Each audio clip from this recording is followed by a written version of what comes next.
Bom dia, gente. Eu vou gravar para vocês aqui sobre metabolismo energético.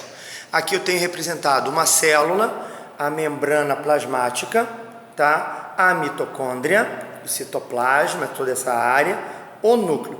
Na membrana plasmática nós temos proteínas especiais chamadas de glúteos, são proteínas transportadoras de glicose, que fazem a glicose do meio extracelular entrar na célula.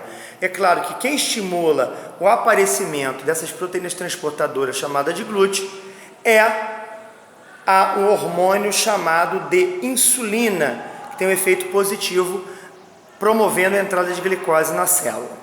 A glicose ela vai passar por uma etapa de transformação chamada glicólise anaeróbica, que eu gero somente 2 moléculas de ATP por uma molécula de glicose, e vai até a geração de uma molécula chamada de piruvato. Pessoas que têm preferência por atividades sem oxigênio, por exemplo, musculação, ou atividades de alta intensidade curta duração, por exemplo, correr 100 metros, a tendência é a atividade metabólica ser só da glicólise anaeróbica, lise da glicose sem oxigênio, e gera um aumento de lactato. Todas as pessoas que têm preferência por essa atividade de alta intensidade e curta duração têm preferência por essa via metabólica que é a glicólise anaeróbica. Outros indivíduos têm maior capacidade aeróbica, que é a utilização de oxigênio.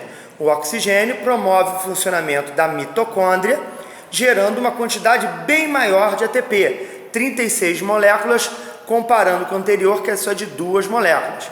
Então, a atividade aeróbica é uma atividade de maior resistência física. São principalmente aqueles exercícios com menor intensidade, mas uma duração maior. Para promover a atividade aeróbica ou oxidativa, nós podemos também utilizar lipídios ou os aminoácidos provenientes de proteínas do nosso organismo. Como funciona a mitocôndria? Primeiro, a organização dela. A mitocôndria é uma organela que tem 2 membranas. A interna tem dobras chamadas de crista mitocondrial e tem uma região interna chamada de matriz mitocondrial.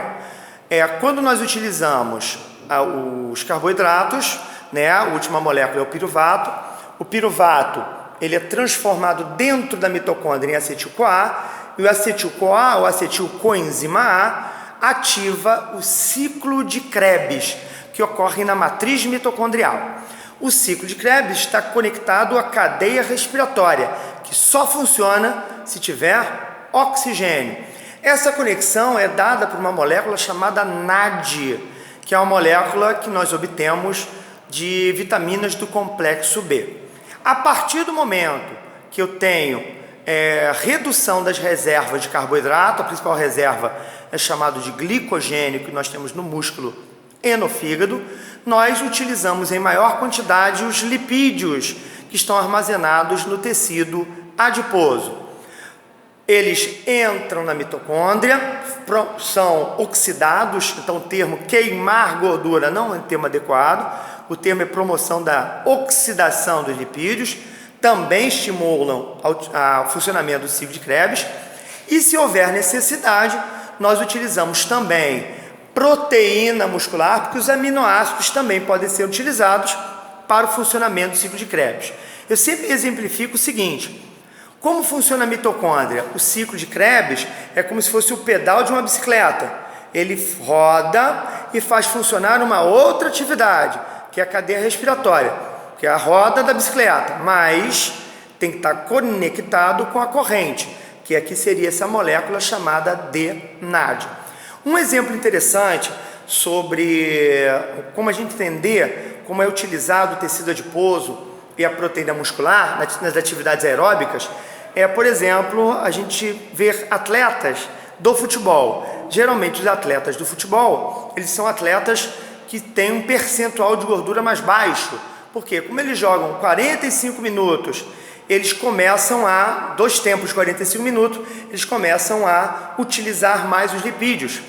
E um exemplo interessante que aconteceu no final da Copa do Mundo, entre a França e a Croácia, que você percebia que os atletas croatas, eles estavam com uma massa muscular menor. Por quê? Como eles jogaram vários jogos, um tempo maior do que os 2 tempos de 45 minutos, que é chamada prorrogação, jogaram além dos 2 tempos de 45 minutos. A prorrogação, eles tiveram a cada jogo uma perda de proteína muscular muito grande para gerar energia através da mitocôndria e não tiveram tempo de fazer recuperação, o que não aconteceu com os jogadores da França. Isso sem colocar aí o merecimento se o time francês estava melhor que o time croata. É só um aspecto fisiológico.